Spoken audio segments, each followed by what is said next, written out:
Hello and you're welcome to the Big Tech Show with me, Adrian Weckler. Now this month, Google announced the latest Pixel 9 phones, as well as other stuff like the Pixel Watch 3 Buds Pro. But we're going to focus on the phones because I've had a couple of weeks to play with them and, well, we're here to talk about them. Whether they're any good, whether they're better or worse than rivals like Samsung and Apple.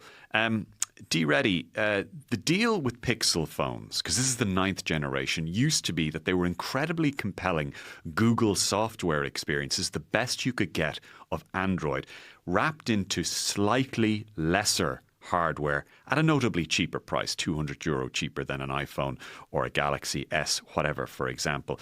But this is the first generation of Pixel phones, Pixel 9, Pixel Pro, Pixel 9 Pro XL, that feel like proper flagships. In other words, the make, the look, the feel, the build has kind of caught up with the iPhones and the Samsung Galaxy phones, as well as the software being a half step ahead. Now, just to be clear in what we're going to talk about here today, the phones that I got to review and that I've been testing for the last few weeks are the Pixel 9, the Pixel 9 Pro and the Pixel 9 Pro XL. In iPhone terms, that would be the equivalent to the iPhone 15, the iPhone 15 Pro and the iPhone 15 Pro Max. And they're pretty much exactly the same size. And in fact, that's not where the comparison ends, because these phones are almost identical looking in terms of the look and feel to iPhones. I have two of them here, and honestly, you could not tell which one is which here. Oh, I wouldn't have known. No. Now, you can on the back. Because the camera... Apple, but other than that, you wouldn't be able to tell the difference. They are not perfect, and they've still got a couple of things to prove, but let's get into it in terms of whether these phones are any good. So I'm going to start with that point. They actually kind of look and feel like iPhones. It's kind of interesting. Yeah, really interesting, because from my layperson's understanding of it, they almost prided themselves on being different to the iPhone. So this feels funny. You mentioned, though, that they've introduced a Pro range. Is that really significant, Adrian? Well, so Apple has set the terms here in terms of having a basic flagship phone and then just something extra and then something extra large. And that's what we have with the Pixel 9, Pixel 9, Pixel 9 Pro, Pixel 9 Pro XL. Now, I'm going to cut to the chase here. I was saving this bit till the end of the podcast. Oh, sorry. But since you asked, I might as well say it now. Probably the best of the three is probably the basic one, the Pixel 9. Right. Why? And I'm saying that because there are only actually three differences between the Pixel 9, which is the basic 6.3 phone from Google, and the Pixel 9 Pro and Pixel 9 Pro XL, which are €200 more. They start at €200 more. And the only difference is that the Pro phones have a third rear camera, a zoom camera, a telephoto camera. Now, we'll get into the cameras in a moment. They also have a slightly better selfie camera, which is which is nice to have, but it's not really essential. And then they have a little bit more RAM memory. But other than that, they're exactly the same. They're the same chip, same screen, same rear cameras. So the same main camera and ultra-wide camera. The same AI stuff on the phones. I'm going to talk about that in a moment. Yeah. That's a new thing with the Pixel phones. And unless you want that larger screen in the Pixel 9 Pro XL, which is the one I've been using most and which is the one I would get because I like the larger screen, because my eyesight's starting to go and I do photography and videography, and I also like the telephoto camera. But unless you really want that larger screen and a telephoto camera, there's no reason to get the Pro range over the basic Pixel 9. And are you saying, when you say it has a slightly better selfie camera, so it's a better selfie camera than on the Pro range, but then on the previous version? No, it's so the Pro range has a higher resolution selfie camera, so it's a 42 megapixel versus a 10 megapixel on the basic Pixel. Okay. Now I'm just going to let's get into cameras. Yeah. Okay. I'm just going to qualify that, because there is this idea that if you have a higher megapixel camera, that it's a better camera. In my opinion, that is not true. That is not the case. A lower megapixel camera will often deliver you a more pleasing image because it doesn't have as much going on and there isn't as much what they call noise. So if you've let's say you had a 100 megapixel camera in the body of a phone. If you took the same photo as, say, a 12 megapixel camera, you'd get more detail in beautiful, perfect sunlight. But as soon as the day gets cloudy, or if it's an evening shot, it would become fuzzy and sort of blurred, and because it can't. There are too many pixels trying to fight with each other to give you an image. So a lower megapixel count in bad light is a better camera to have. That's why an awful lot of the extreme low light cameras will have 8 megapixel sensors, 10 megapixel sensors. It's only really when you get into the giant cameras, giant lenses, that they can really deliver 50, 60, 70, 100 megapixel shots really, really well.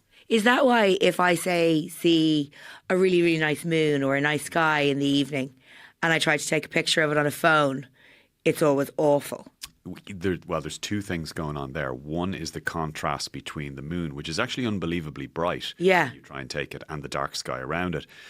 If you're doing that shot and you tap on the moon on your screen, I've done that. Everything else will darken, and it will darken the moon a little bit, so you'll start to see the details of the moon. You're still only going to get a mediocre shot of the moon, no matter what camera you have. So the best camera for shooting the moon actually is Samsung's Galaxy S24 Ultra. Very appropriate name for it then in that case. Yeah, because it has a 100x zoom, which, by the way, don't ever go to 100x on it. Go to about 40 or 50 is the absolute max. And even that shot will be nothing like as good as a basic zoom camera that you can buy for €200. It just won't be as good. Okay. So there are constraints. Anyway, back to the pixels. So I'll say straight off that the cameras are actually a really high point of the Pixel 9, Pixel 9 Pro and Pixel 9 Pro XL. And when I say that, what I mean is they are as good as, or in some cases better than, the iPhone 15 Pro Max. Now, I shot all of my footage from the Dublin riots, the video stuff, the photos on the iPhone 15 Pro Max. It was brilliant for that. You got great content for that. The results were absolutely incredible. I was shocked at how good they were. And I can tell you that my testing of the Pixel 9 Pro XL in particular, which is the same camera system as the 9 Pro, and actually largely the same as the Pixel 9, that the detail is pretty much as good as, in some cases better than the 15 Pro Max. I was also amazed that the video from the telephoto lens. So at the weekend, I was down in Mayo at an event called the Duloc Races, where they race horses on the beach. It's straight out like a scene out of the Playboy from the Western World, which, by the way, was set in that part of the west of Ireland. And I was videoing the horse races, and I put the iPhone 15 Pro Max and the Pixel 9 Pro XL side by side. And as the horses were galloping away, I filmed the exact same scene on the phones side by side, and I compared the footage afterward. And the footage on the Google phone, the Pixel phone, was every bit as good. And actually the detail was slightly better. The only bit of it that wasn't quite as good is it wasn't as smooth at panning. So there was a slight jerkiness sometimes when I moved the phone. You'd barely notice it, but when you compare them like for like, the iPhone 15 Pro Max is still the high watermark for videography overall. But I'm telling you, this phone gets like really close, like right up to the mark. I was also comparing the zooms on the two phones. So that's the Pro and the Pixel 9 Pro, Pixel 9 Pro XL versus the iPhone 15 Pro Max. I don't have an S24 Ultra at the moment. And the detail at the furthest reach of the zoom. So you can go to 30x on the Pixel 9 Pro, and you can go to 25x on the 15 Pro Max. And it's the same 5x optical telephoto lens that they have. And the detail on the Pixel phone is better. Wow, that's better incredible. Than the 15 Pro Max. At the maximum distance, it's slightly better. So also, you take it right back in. If you have an ultra-wide shot, that's the camera on the phone that gives you a much wider view, because there are 3 cameras on the back of these phones. There's an ultra-wide, a main wide, and telephoto. To take it all the way back from the ultra-wide, the detail on that was slightly better than the iPhone 15 Pro Max as well. So Google has always been really good at processing photos so that they would be clear and sort of deciding what you needed to see and what needed to be sharp.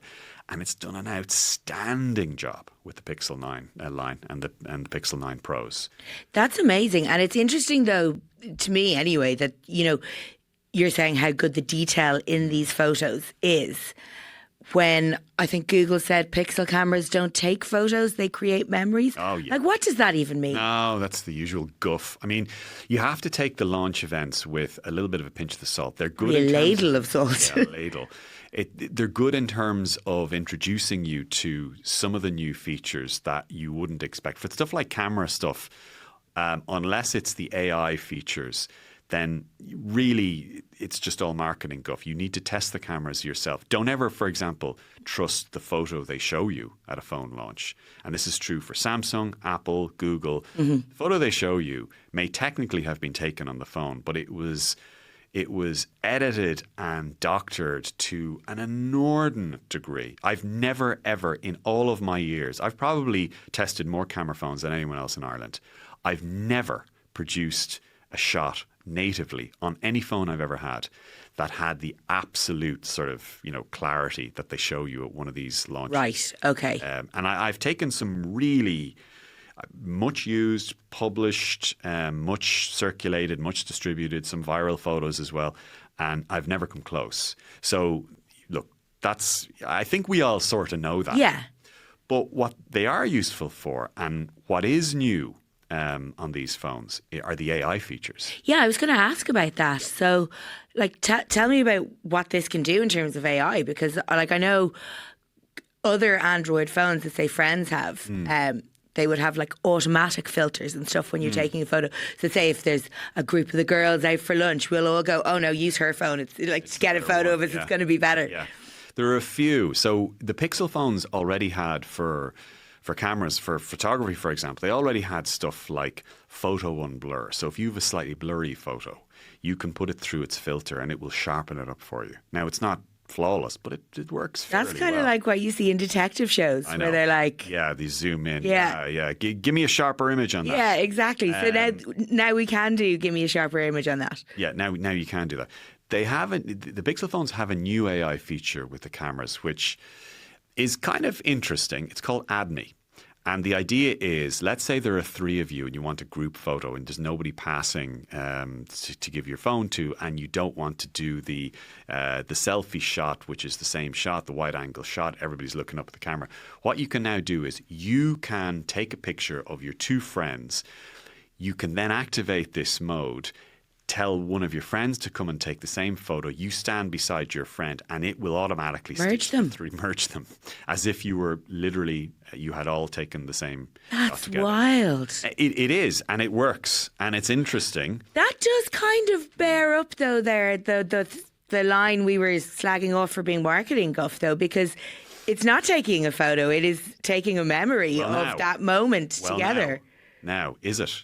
Okay. What is the memory? Then what would... Yeah, I suppose. Did you ever have a photo with the three of you together? Right. Yeah. You're now presenting it like you did. God. Your memory was actually of you swapping the phone to your mate and them taking a photo and you doing all that. That's your memory. That's wild. But the photo that you've now created. So there's another feature. There are a couple of other features. Like they've one called Magic Editor. And this is not a new feature, but they've had it on Pixel phones. And that's where you can say, I've taken a picture of the three of you. And you and a few of your mates, I can reorganize you within the photo just by holding and touching. Oh, absolutely! I can make one of you smaller or bigger. I can do all. There's an awful lot of manipulation you can do, and now just by touching and holding. So it's like Kate Middleton level of photo editing. Yeah, there is. It's kind of. I mean, they've had a feature called Magic Eraser for a while, where you can basically just circle something and it just disappears from the photo. Now, it's supposed to remove things like unsightly traffic cones from, say, a scenic photo that you want to do. But you can remove people as well. So like an ex at a wedding or something like that. Boop, gone. Yeah, and it also doesn't have to be a photo that the phone itself takes. It can be any photo that you import to it, or that's in, some online, photo. That's a bit unnerving, isn't it? Because it kind of goes beyond what the function of a camera should be now. I mean, absolutely. And I'm very ambivalent about these features. There's another feature called Best Take, which they have, and that is where let's say, again, I'm going to use, say, you and your two mates, and I'm taking a group shot. No, let's say you've 5 of you. Yeah. It's a group shot. And we all know this, where whoever who has the camera on their phone posts the one they look best They in look best social in. media. And also, there's 5 people. The more people there are, the more chance somebody's blinking, somebody's showing their double chin, somebody is looking up, somebody doesn't like something else. Or you've done all 5. With Best Take, what you can do is you can just take a bunch of photos in a row, and you can then afterwards choose which facial expression from each photo was the best from each, and then it's the best. It merges them into the And best. do you choose that, or does the phone choose it for you? Either or. Oh wow, gosh, Yeah. So again, it's handy, It's but very again, it's handy. getting into that territory of something that. And also, here's an issue, a psychological issue. If you know those features are there, you're then sort of compelled to use them because you're trying to see your best self. So do you ever see a photo of your real self ever again? There's somebody I follow on Instagram. I'm not going to name her now. Okay, It's just sort of a You tell me contemporary. after. She's sort of a contemporary. And I honestly haven't seen a real photo of her in 5 years. And she Gosh. posts every week. Her Wow. photos are so well lit and pristine and almost mannequin-like. yeah. I haven't physically hung out with her in a couple of years. I've no idea what she looks like. But it's an interesting thing because it does stress people out then when, they do look in the mirror and they're I've read about it, I'm sure, of like people being more inclined to actually get stuff done to themselves because they want to look what they look like in this projected reality of a camera phone. One life hack to that is Go take on. the worst passport photo possible of yourself. And Well, I've put it in sorted your that already Okay, last year, well, yeah. And you are well ahead of the pack. Sweet. Because that means in 5 years' time, when you look at your passport and then you look at yourself, you're going to look at your terrible photo of yourself in your passport. You look at yourself in the mirror and go, actually, I look quite good. I don't look too bad. Actually, I've aged pretty well. You take a great photo of yourself or a dolled up photo of yourself in your passport, you're going to look at yourself in 5 years and go, oh my God. It's all the more brutal every time you. Exactly. Yeah. That's a good tip. Little psychological hack. Anyway, so that's the thing. But the other big AI feature is Gemini. Yes. So Gemini Live. Yeah. And Gemini Live. So there's a lot going on here. We'll talk about it for a few minutes. So first of all, Google is basically replacing its Google Assistant on these phones with Gemini. Okay. Gemini is its answer to ChatGPT. Gemini is Google's artificial intelligence, generative AI, the equivalent of ChatGPT. You can use it on a laptop. You can you log in. You can have the same conversations, ask it to do the same thing, ask it to come up with the same songs, all of that sort of stuff. And so you now have a feature called Gemini Live, where you can have a conversation with the AI. So you can ask it things like you're doing a search, for example. You can interrogate the answers. You can say, well, what do you mean by that? Can you give me any more examples? Was there any other time that happened? What does that what does that look like, or what does that sound like? There's thousands of questions you can interrogate. So, like people when they're typing stuff into ChatGPT and they can ask follow-on questions, you can. It's a voice-activated version of that. Yeah. Now, it's potentially very powerful. It's limited to the sense that it hasn't yet added integration with things like calendar.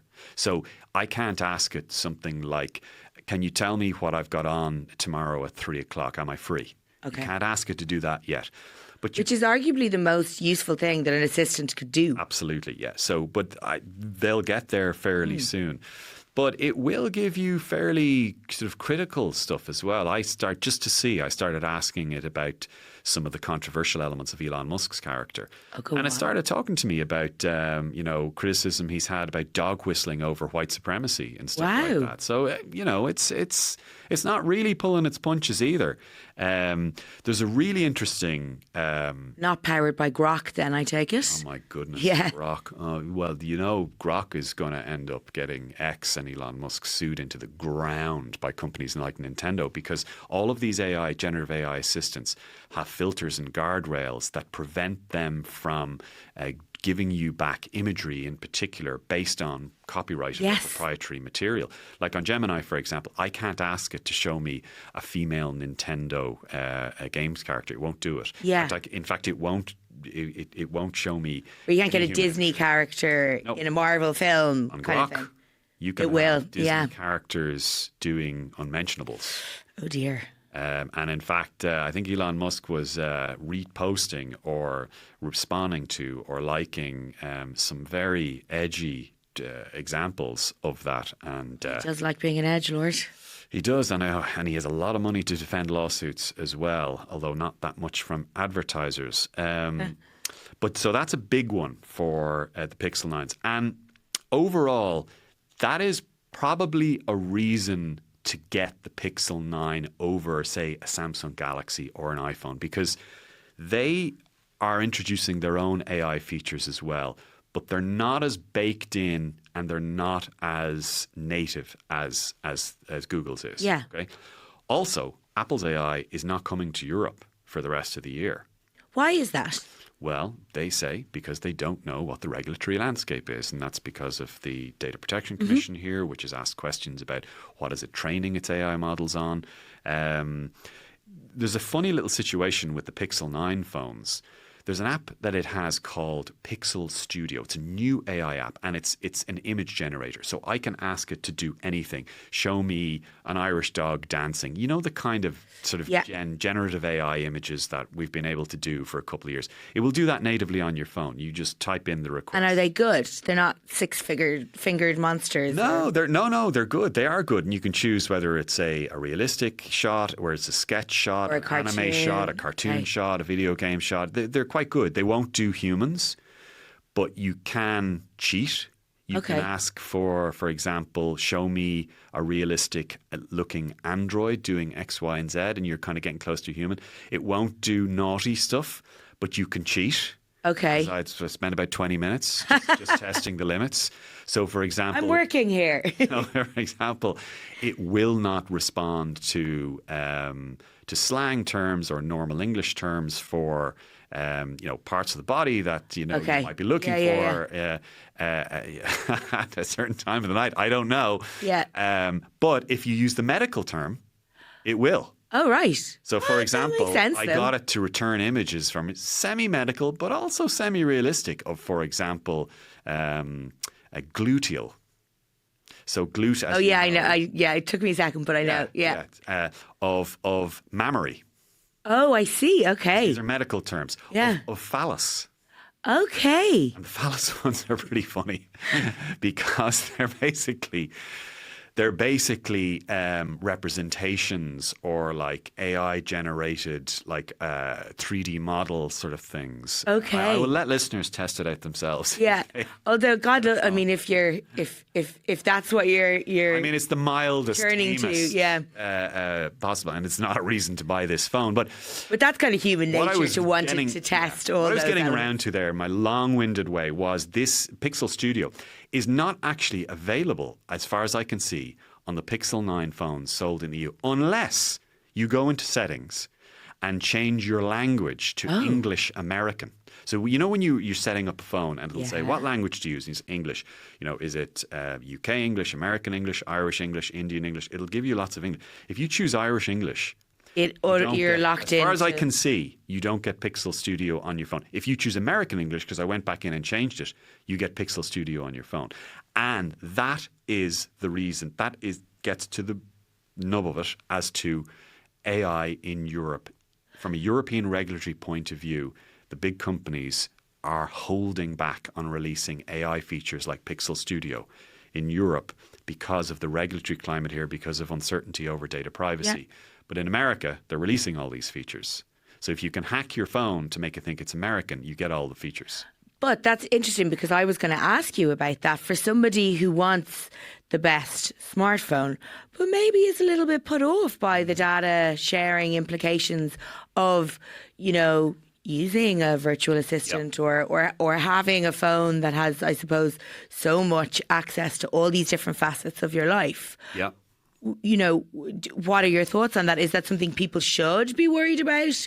Are we luckier in the EU? It certainly opens a new layer of concern or maybe even mild paranoia about it. To take a feature we've already spoken about, Gemini Live. This is the online AI assistant that you can just chat to and you can keep it on.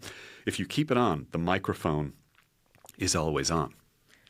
So now you're into that Yeah. old chestnut of, is my phone listening to me, and what is it using? What is it doing Yeah. with what it hears me say? Now, as long-time listeners will know, that is actually a conspiracy theory. There has Okay. never been any evidence, any provable evidence that your phone, that advertisers, that Facebook, that Meta, that Google, that anyone, that Coca-Cola or Nestle has ever been able to access. And there's so many people that work in these companies that if would have it to be was the- being done as the standard, biggest conspiracy in the history of the world, if there was anything to it. You'd also, by the way, have to be able to buy the ads. If you were Coca-Cola and you wanted to know what Sure, yeah. D-Ready was, whether D-Ready, fancied a nice, tall, refreshing, ice-cold Coke, or if you ever mentioned that phrase, there's no way for Coca-Cola to buy an ad on I that bet you now I'm going to get an ad for Coca-Cola later today and I'll be questioning this. I jest. I know. But do you think this is a whole new level of AI, obviously Mm. on a phone handset? Do you think this could finally give Google the edge over Apple? No, it won't give Google the edge over Apple because they are competing systems with Android and iPhone. And if you are an iPhone user and you have an Apple Watch and you have, well, to a lesser extent AirPods, but you've use a MacBook, you are going to probably stay within the iPhone ecosystem unless Apple screws it up or they charge way too much. If you are an Android user, which is still a majority of the world's smartphone users, in Ireland, I think it's about 55-45 for Android iPhone, which is amazing from an iPhone point of view that they sell that many because it's all the other manufacturers combined for Android. So you're really comparing this to Samsung because you would have before compared the Pixel to brands like OnePlus, maybe to, in the early days before it was banned, Huawei. Oh, right. Okay. And the sort of related brand Honor, which is starting to really make strides here in Ireland and in Europe. But you would have had Pixel as a secondary tier, a second tier, a challenger, plucky challenger. It's very much now a first tier flagship. I would say, honestly, that it is now standout with Samsung. One of the two flagship Android phones based on this evidence. Yeah. I mean, the build quality alone is way beyond what they used to make. So I joke that you can't tell the difference between this and an iPhone 15 Pro Max when they're the line dent. But the actual build quality of them is actually, I mean, it's right up there. You got this really nice metallic finish to it. Even where they've placed the Google G Yeah. is right where the Quite Apple similar. goes. Yeah, yeah. What's the weight difference like? It's almost exactly the same. Okay. But there is a thing with phones where it's reassuringly heavy. You don't want it to be too light. And Google is putting its money where its mouth is in terms of the longevity of these things. It's given you 7 years of security and operating system updates. That's a long time. Yeah. That's What would 2031. what would an iPhone typically have? Typically getting 5 years out of that. Yeah. Typically. Now, that's still pretty, I mean, most of us probably change our phones within 5 or 6 years, but it's an extra little bit of edge that the Pixel has. So AI, the cameras, I mean, a few other things. The screen is really bright, the brightest screen they've ever made. The battery life is decent, not as good, not quite as good as an iPhone, but almost there. It's ironic that iPhones used to have the worst. I was going to say, yeah. They now have the best battery life Oh, right. among smartphones, and that's largely down to the chip that iPhones use. But yeah, I mean, in terms of power, they're unbelievably powerful. They've got Google's new Tensor G4 chip. The basic flagship phone, the basic Pixel 9, comes with 12 gigabytes of RAM, which is a lot of RAM. That's more RAM than a lot of laptops have. And the Pro models have 16 gigabytes of RAM. Now, I can't think of anything that would really push the limits of 16 gigabytes of RAM on a phone. You're really getting into gaming there. I'm not a gamer really, so I can't speak to this compared to an Galaxy S24 Ultra versus an iPhone 15 Pro Max. But with the raw specs it has, the chip and the RAM and the screen and the fluidity of the screen, I mean, it's absolutely up there in terms of power, and I wouldn't have any. Doubts or secondary thoughts about that. In terms of pricing, people are often interested in this. The Pixel is very much price the same as an iPhone. I mentioned that the deal with the Pixels used to be about 150 quid cheaper. They were way more affordable. The basic flagship Pixel 9 now costs €919. That is the same price as an iPhone 15. It's the same price as a Galaxy S24. They're all identically priced. And as you go up through the range, do they keep the price points roughly similar? Roughly, the more you go up the line with a Pixel Pro 9 XL, which is the biggest phone. The cheaper it gets relative to an iPhone 15 Pro Max. So that's if interesting. you pre-order them at the moment, they go up in €100 and €200 increments depending on the amount of memory. So the base model has 128 gigabytes of storage, which is okay if you don't take too many photos or videos. Then it goes to 256, then 512, then 1 terabyte. So it's the same as the iPhone. But if you buy a 1 terabyte version of this phone, I have a 1 terabyte iPhone 15 Pro Max, and that's about €1,900 or something. If you buy a 1 terabyte version of this, at the moment you'll get it for $1,450. Okay, so that's discounted from difference. $1,700. They're doing €100 and €200 discounts for people who buy in the first few weeks, and it will go back up. But it gets marginally cheaper the higher the spec as you go up. But they are, with those specifications, they are still cheaper at the top level than the iPhones or the top Samsungs. But in terms of the base level, the basic Pixel 9, €919, exactly the same. So the question is, would I buy one of these over a Samsung S24? And the answer is yes, I would. If I was moving to Android full time, this is the phone I would probably buy for the moment. It just overall, it's a slightly more interesting. It has slightly more features, better integrated, and the hardware is slightly nicer. Okay. It's just a nicer look and feel in your pocket. Now, there is one phone I didn't get to because I haven't reviewed it yet because they haven't sent it to us, and that is the Pixel 9 Pro Fold. It's their folding version. Oh, cool. Yeah, and that costs even more. And apparently that's supposed to be the star of the show among those who have reviewed it already. But and I think that starts at about €1,800. We might get that in future. But the ones I wanted to focus on were the ones I've had to review, which is the Pixel 9, Pixel 9 Pro, and Pixel 9 Pro XL. So I think we've run through all of the stuff. I would give out of 10, you're looking at a solid 8.5 out of 10. Pretty good. Pushing 9. You can't get an awful lot better than that. The only fault I would have is it is that bit more expensive, so you're not getting a bargain here. But you are getting a bit of a bargain if you go for one of the higher storage levels of the Pro models. And buy early. And buy it early. If you want those discounts. Yeah. I don't know when they'll go back up to the original pricing. But D-Ready, who produced this show, thank you very much for joining me today. Gav Hennessy was on sound. I'm Adrian Weckler. You've been listening to or watching The Big Tech Show, and we'll talk to you soon.